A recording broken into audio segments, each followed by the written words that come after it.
E aí pessoal, tudo bom?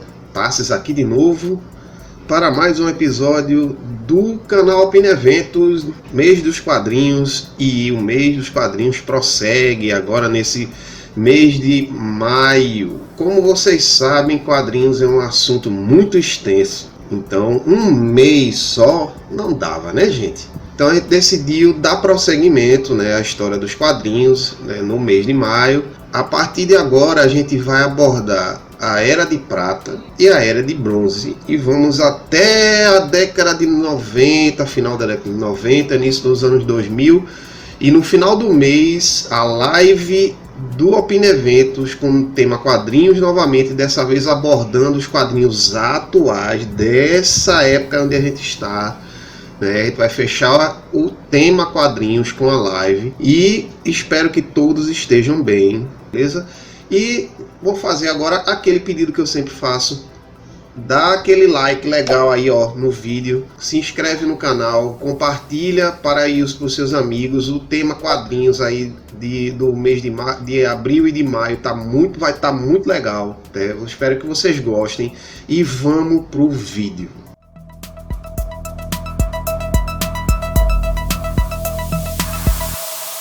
Então pessoal, o mês passado fomos até começo da Era de Prata. Esse mês a gente vai começar a Era de Prata, vai pegar a Era de Bronze, chegar aí até a década de 90, anos 2000, e o que é que estava acontecendo no começo da década de 60.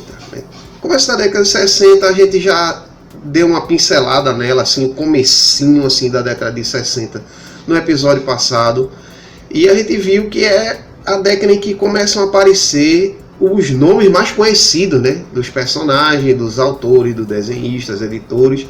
Começa a aparecer aqueles nomes mais conhecidos, aqueles rostos mais conhecidos, os personagens que a gente já sabe quem é, bate o olho, já sabe quem é.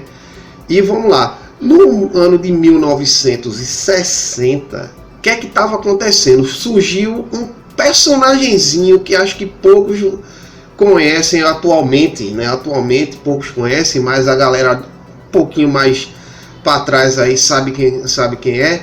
Foi o Riquinho Rico, gente. Foi no ano de 1960, né? Pela editora Harvey.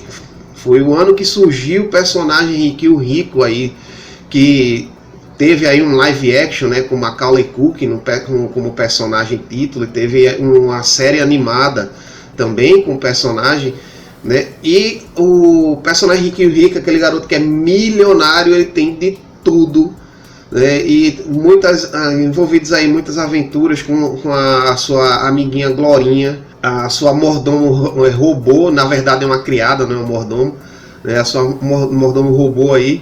No ano de 1961, já começamos aí a década de 60 de vez já. No ano de 1961, né, na linha de redescobrimentos e revivals, né, dos anos 40, um grande herói, o Gavião Negro, foi criado pelo extraordinário artista Joe Kubert. Guardem esse nome porque ele e os filhos dele foram responsáveis por uma leva de personagens aí importantes aí na DC, posteriormente na Marvel, porque os filhos vão para a Marvel mais tarde. O personagem ele já tinha sido abordado antes, mas não com essa roupagem. Então o Gavião Negro atual que a gente conhece, né, aquele com asas e a máscara alada, né, foi o Joe Kubert que deu a aparência dele, deu a história dele, né? E também ele foi publicado na revista Brave and the Bold. Essa revista, gente, foi responsável pela publicação de histórias importantíssimas, não só do Gavião Negro, do Batman, né, da Liga da Justiça, né, do Lanterna Verde, certo? De vários personagens aí. Histórias importantes saíram na revista Brave and the Bold. O autor Júlio Schwartz também tratou de recuperar o personagem Átomo, lá nos Estados Unidos conhecido como Átomo, aqui no Brasil ficou como Electron, né? Também muito famoso na década de 40, mas ficou meio no ostracismo, meio esquecido, Apareceu em algumas histórias, depois não apareceu mais, e durante 20 anos o personagem ficou meio esquecido. Então o Júlio Schwartz tratou de ir lá pegar o Átomo, né, e trazer ele de volta como membro da Liga da Justiça, e ele saiu na revista Showcase Comics. Já na Marvel, né, o autor Martin Goodman, né, inspirado no sucesso da Liga da Justiça, pediu ao Stan Lee que criasse um grupo de super-heróis originais. E o Martin Goodman estava de fato pedindo que o Stan Lee bolasse um grupo de heróis da Marvel. E eu acho que vocês já sabem do que eu estou falando. Então Stan Lee, com o auxílio de Jack Kirby, né, a dupla dinâmica da década de 60 e 70, Stan Lee e Jack Kirby, né, na época o que era o principal artista da Marvel, né, apresentou um grupo de personagens com um cientista que conseguia se esticar, feito homem borracha, uma garota que ficava invisível, um adolescente que era uma cópia do Tocha Humana e um brutamontes feioso feito de pedra. Do que é que eu estou falando? Do Quarteto Fantástico, o primeiro supergrupo da Marvel, certo? Vocês acharam que eu estava falando dos Vingadores, né? Não, os Vingadores vêm mais para frente, certo? O Quarteto Fantástico, ele é realmente o primeiríssimo supergrupo, né, que a Marvel criou. E é um supergrupo meio diferenciado. Primeiro, quatro integrantes, não vários, feito a Liga da Justiça tem, né? Quatro integrantes fixos, daí o nome, Quarteto Fantástico, né? E esse grupo é, na verdade, uma família, né? Porque o Reed Richards e a Sue Richards são casados. E o John Storm, né, o Tocha Humana, é o irmão da Sue Storm, né, Susan Storm Richard, que ele é o Tocha Humana. Então, ou seja, é marido, mulher, cunhado, né? E o Ben Green, que é o Coisa, é o melhor amigo desses três, entendeu? Então o Quarteto Fantástico é um núcleo familiar, então ele apela para os valores familiares. Então aquela coisa da união, respeito, né, o amor entre as pessoas, certo? Então essas coisas são muito valorizadas nas histórias do Quarteto Fantástico.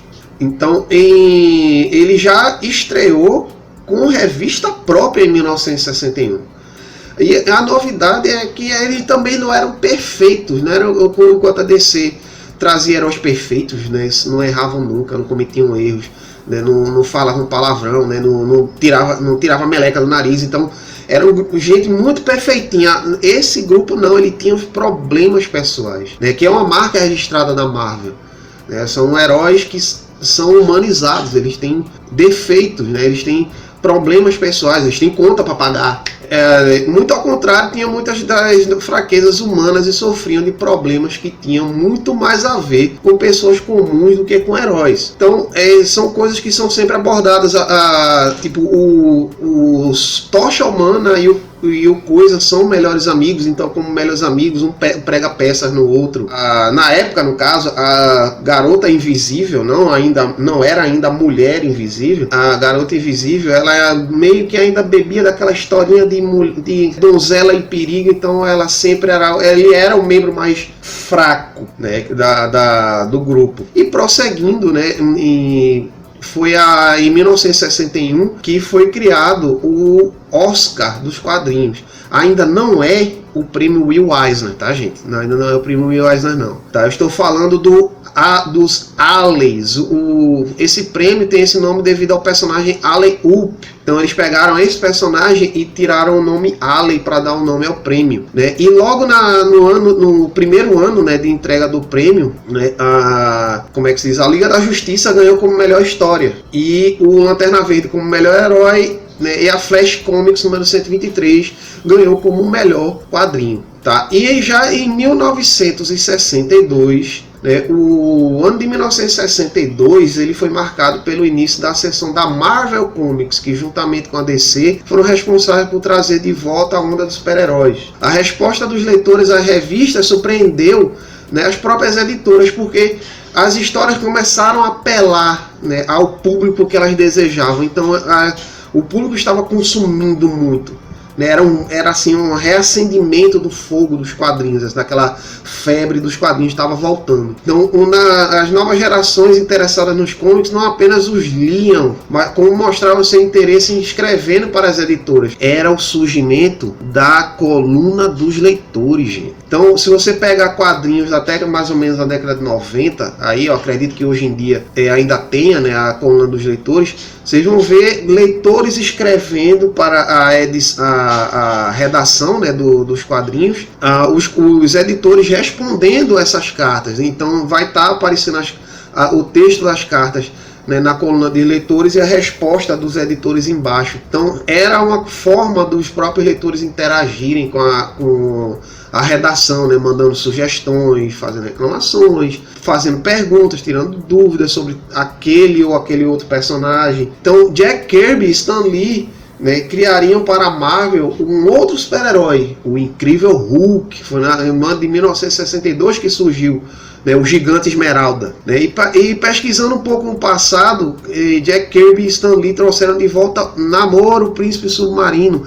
Ele era um personagem que apareceu na década de 40 como membro dos Invasores, que era o supergrupo durante a guerra, né? E o herói foi reciclado como um vilão, romanticamente atraído por Sue Storm, a garota invisível do Quarteto Fantástico. Então ele reaparece como um vilão do Quarteto Fantástico inicialmente, né? E com o Namor não chega logo, né, metendo o pé na porta, e chega metendo o pé na porta, né, conhecendo o Namor, mas ele chega meio botando aquele charme dele pra cima da Sue Storm, e ela fica meio balançada, né? E isso deu pano pra manga, porque esse romance, né, do Namor com a Sue Storm acendeu uma polêmica de que a Sue estaria sendo infiel com o seu marido, o Reed Richards. E fica aí, próximo bloco eu tô de volta.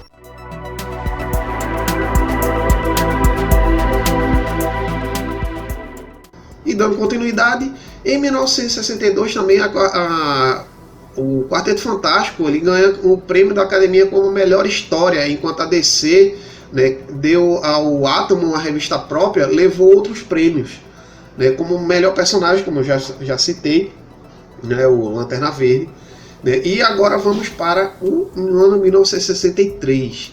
Nesse ano, a DC trouxe do passado o primeiro grupo de super-heróis que tinha surgido originalmente, nos anos 40, que é a Sociedade da Justiça. Eles retomam a Sociedade juntamente com a Liga da Justiça para que haja dois grupos. Os personagens da Sociedade ainda estavam, né, ainda no seu auge ali, né, dentro das páginas dos quadrinhos, mas fora já vai 25 anos, mais ou menos, quase 30 anos já da Sociedade. Né? E a Marvel inventou os Vingadores. Finalmente chegou nesse ano de 1963 os Vingadores, e com Thor, Hulk, Homem-Formiga e Homem de Ferro, né? Posteriormente, na sua história de origem, os Vingadores eles encontrariam o Capitão América congelado, né, no gelo do Ártico. E o Capitão América seria o líder, passaria a ser o líder dos Vingadores. Até então era revezando ali a liderança com o Homem de Ferro e o Thor, né, por vezes o Homem-Formiga, mas quando chega o Capitão América, ele sim é consagrado como líder dos Vingadores. Outra equipe que surgiu nesse ano, né, finalmente chegam os mutantes, aí os X-Men, né, criação de Stan Lee e Jack Kirby, certo? Vem aí trazer um ar jovial para os quadrinhos, porque é uma equipe de adolescentes. E já na linha de quadrinhos de guerra, a Marvel ainda retoma aí os quadrinhos de guerra. O Sargento Fury e o Comando Selvagem ganham as páginas dos quadrinhos. Se não fosse por essa história do Sargento Fury, a gente não tinha Nick Fury hoje em dia não, viu, gente? A gente não teria, como eu disse, Marvel Cinematic Universe aí. Tá? E o Homem de Ferro e o Doutor Estranho iniciariam suas aventuras pela Marvel nas revistas Tales of Suspense e Strange Tales, o que nos leva ao ano de 1964. Tudo estava pronto para o retorno do mais patriota dos heróis. Então, em 64, como eu falei, o Capitão América, né, ganha as páginas da revista dos Vingadores, das histórias dos Vingadores, desenhada pelo próprio Jack Kirby.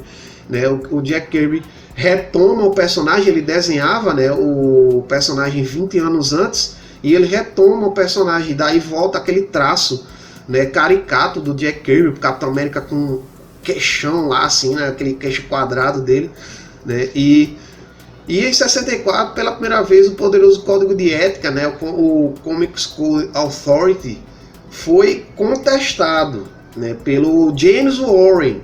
O que é que ele fez? Ele pegou uma revista, a Creepy, né, a revista de terror Creepy, e fez uma história em preto e branco, né, desenhada por antigos artistas da EC Comics. Lembram dela que eu falei, creio que no episódio retrasado eu falei da EC Comics, a revista que foi um sucesso meteórico durante 4 anos, ficou à frente da Marvel, da DC, aí com suas histórias de terror. Então o James Warren, ele traz de volta Frank Frazetta, tá? Quem é mais antigo aí já deve ter acionado aí as sirenes na cabeça quando eu falo o nome Frank Frazetta.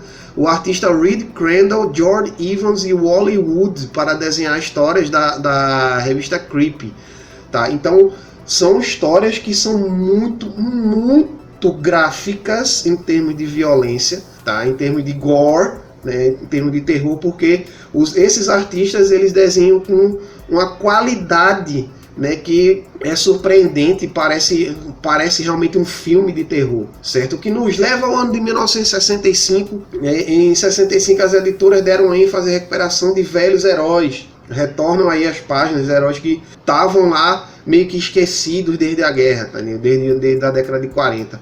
Então retornam as páginas da DC, Canário Negro, Senhor Destino, Homem-Hora, o Espectro, a Mulher Maravilha e muitos outros. Então esses personagens que eram parte, né, das histórias da década de 40 da DC estavam começando a retornar, só que repaginados, notadamente a Canário Negro, que agora retorna como sendo a filha da Canário Negro original, né? O Senhor Destino, ele retoma o elmo de Nabu, ele retorna o seu destino quando coloca novamente o elmo de Nabu, né? E o Homem-Hora, ele continua as suas histórias, mas dessa vez ele é mostrado um pouco mais velho, né? O Homem-Hora já mais envelhecido, né? Mais experiente, tá? E o Espectro continua sendo, né, o Jim Corrigan, né? O mesmo personagem aí, mas ele retorna a ser o Espectro depois de muito tempo. Tá, e a Mulher Maravilha continua sendo a Mulher Maravilha que a gente conhece, só que com outra roupagem,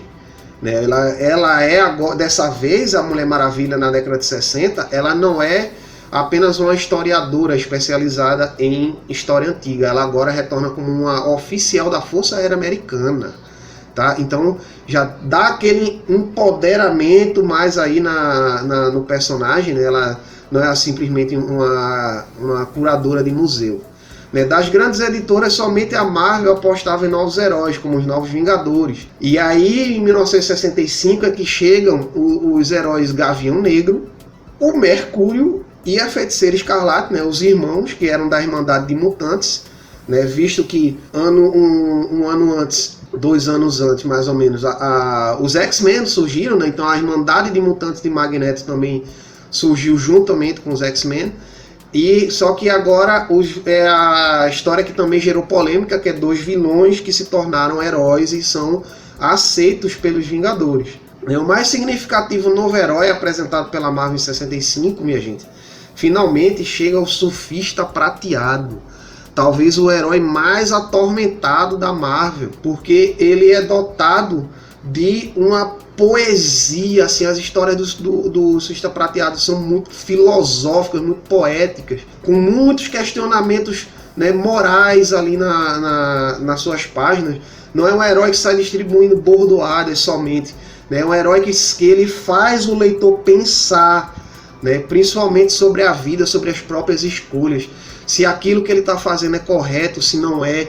Então, quando ele decide se opor a Galactus, né, lembre-se, quando o Quarteto Fantástico surgiu, trouxe com ele o vilão cósmico Galactus, e juntamente com ele trouxe o Surfista Prateado. O herói, quando ele decide defender a humanidade, ficar contra Galactus e defender a Terra, né, para que Galactus não consuma o planeta, o Galactus ele condena o surfista prateado a ficar eternamente na Terra. Ele não pode mais sair da Terra. Existe uma barreira ao redor da Terra que não permite o surfista prateado sair.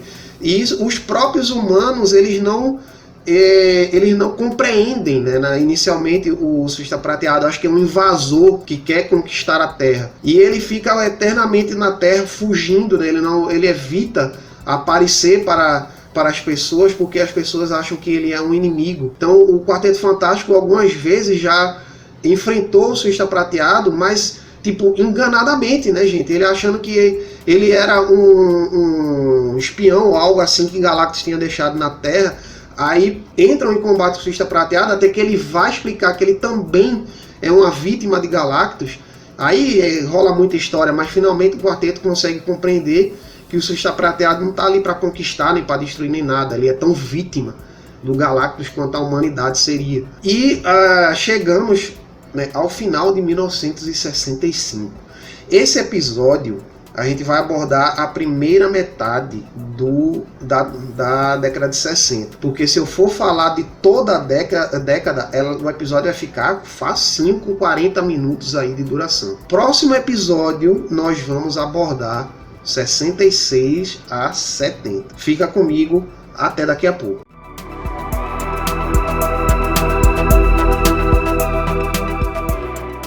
É isso aí, minha gente, espero que tenham gostado.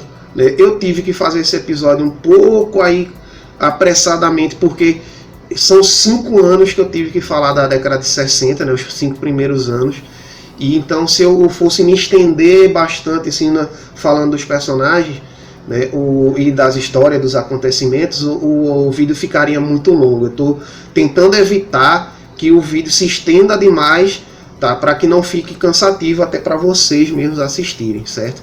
Então eu dei aquela corridinha aí nas informações, mas é por um bem maior, é para que o episódio renda e eu possa falar também, não esgotar no caso, né, o assunto do próximo episódio, que é a segunda metade da década de 60. Então, muito obrigado pela presença de vocês. Tomem cuidado, se cuidem, fiquem em casa. A gente reforça o pedido todos os episódios, mas é pro bem de vocês mesmo, tá, galera? E, gente, gostou do episódio? Dá aquela força pra gente, ó. Tapa no like. Se inscreve no canal se não for inscrito. Compartilha o vídeo aí, ó, com seus amigos. A série de quadrinhos do Opina Eventos está show de bola. Ele está fazendo uma pesquisa bem bacana para vocês, certo? Para a gente trazer qualidade no conteúdo. Então, muito obrigado pela presença de vocês e um beijo para todos.